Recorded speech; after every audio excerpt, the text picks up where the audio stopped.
I'm now going to show you how to use your A Walk in the Woodland collection. So the one we're going to use is our Wingfield Wood. So this is going to give us our really beautiful decorative foliage frame. And we're also going to use the flowers that go with it, along with some of the other flowers from the collection.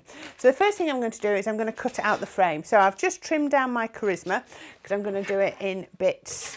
And I'm going to do the first piece first. So my die fits absolutely perfectly over my charisma image. Let me see if I can get that on just there. There we go. So we can pop that over, just make sure it's all lined up nicely, and then I can get some tape and we can tape that down. There we go, straight down there. And then I'm going to use the flower from the centre. I love this red poppy flower, so we can use that, and then we can pop that on there.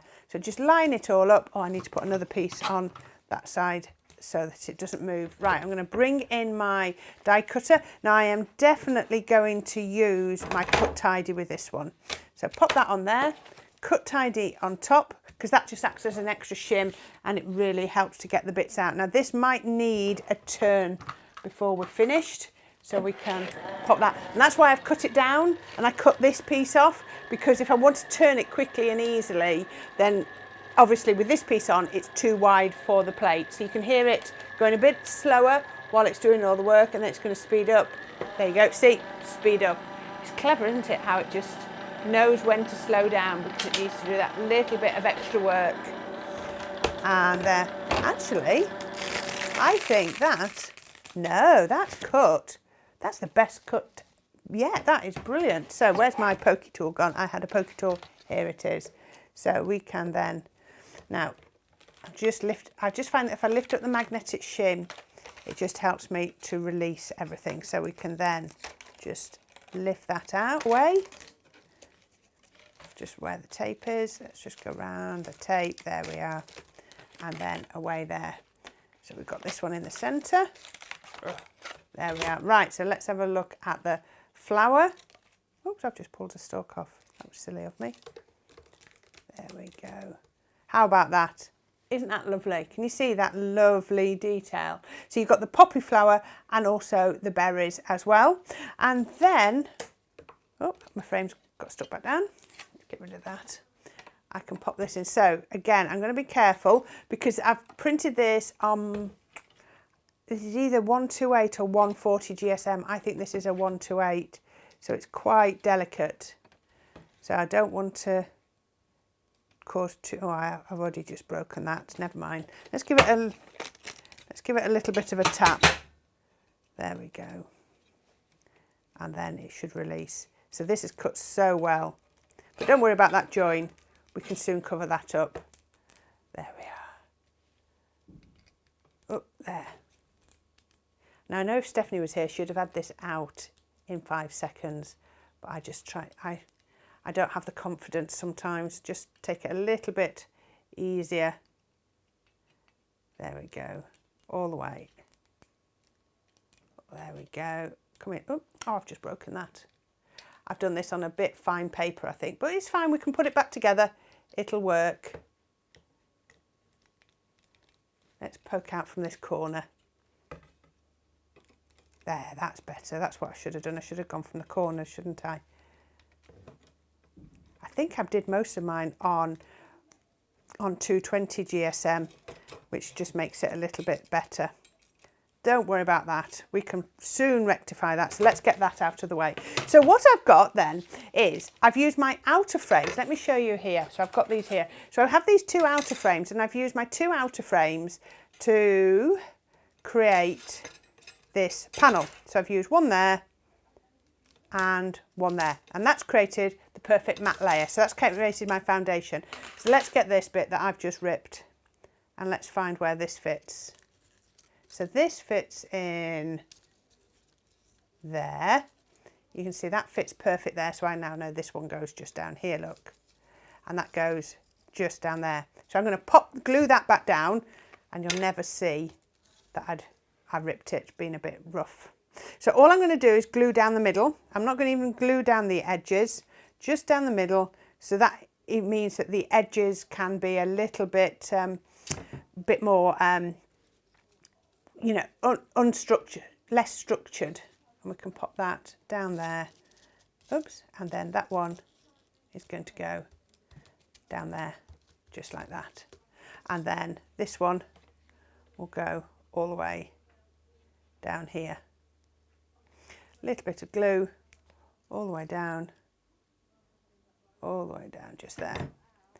And then that will fit on there. So we just need a little bit of glue on my join, just where I ripped it accidentally. There we go. You'll never be able to see.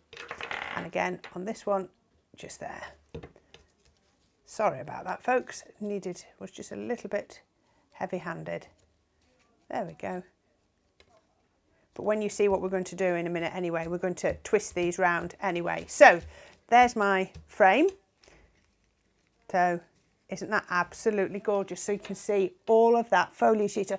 Then this, you see, I could see really easy for Christmas if we threaded a bit of holly through it, but put lots of red mistletoe berries on. It's going to look gorgeous. So I've got my card base, and I'll show you what we're going to do. So I've got a square card base, and then I've got the burgundy sort of red card from the card pack collection. And the reason we're using this is because it's going to match absolutely perfect with the images that we put on. So if we put that on, oops, just there, take that off. So if you look at the darker reds in these berries, it matches perfectly. And then also from the cardstock, oh, I should have put that one on first. Silly me. My green went first, and then my red. Never mind.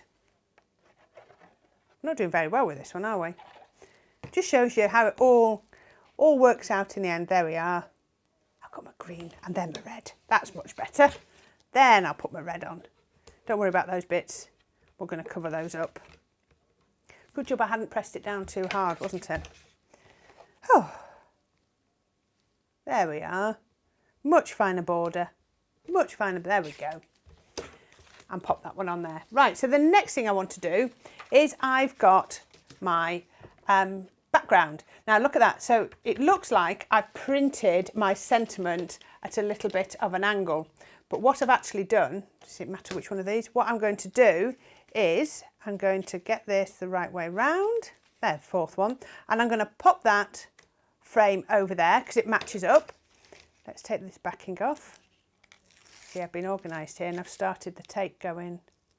There we are, so I can peel it back nice and quickly. There we are. There we go.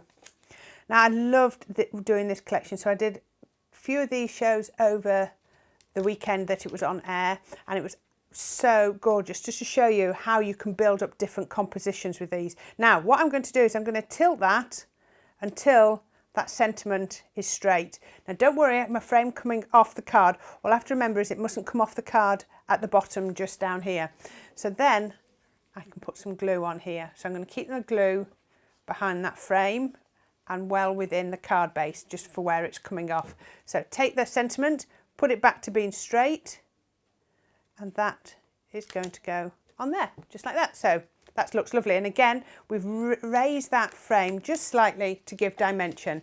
And then the next one I've got is another one. And all we're going to do is we're going to do exactly the same again, but this time we're going to twist the opposite way.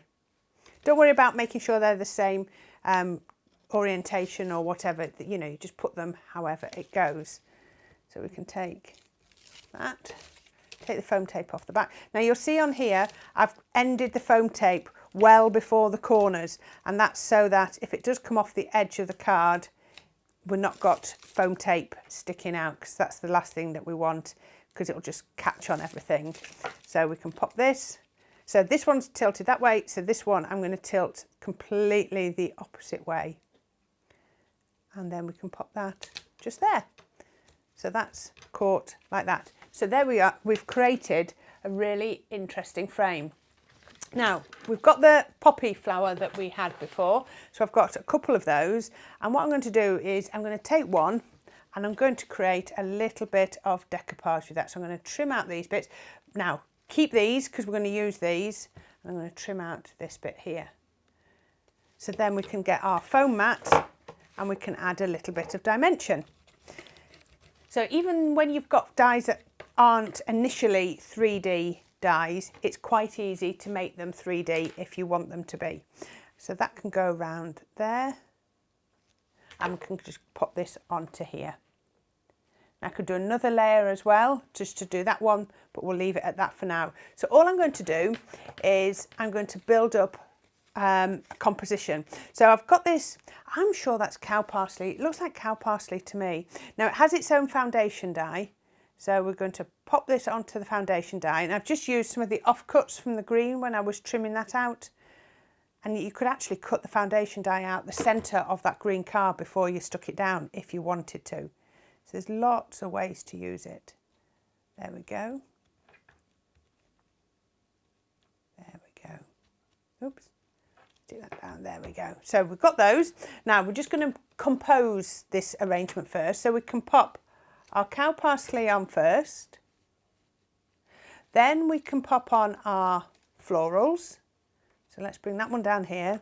We're going to put this one to the middle because it's the 3-dimensional one.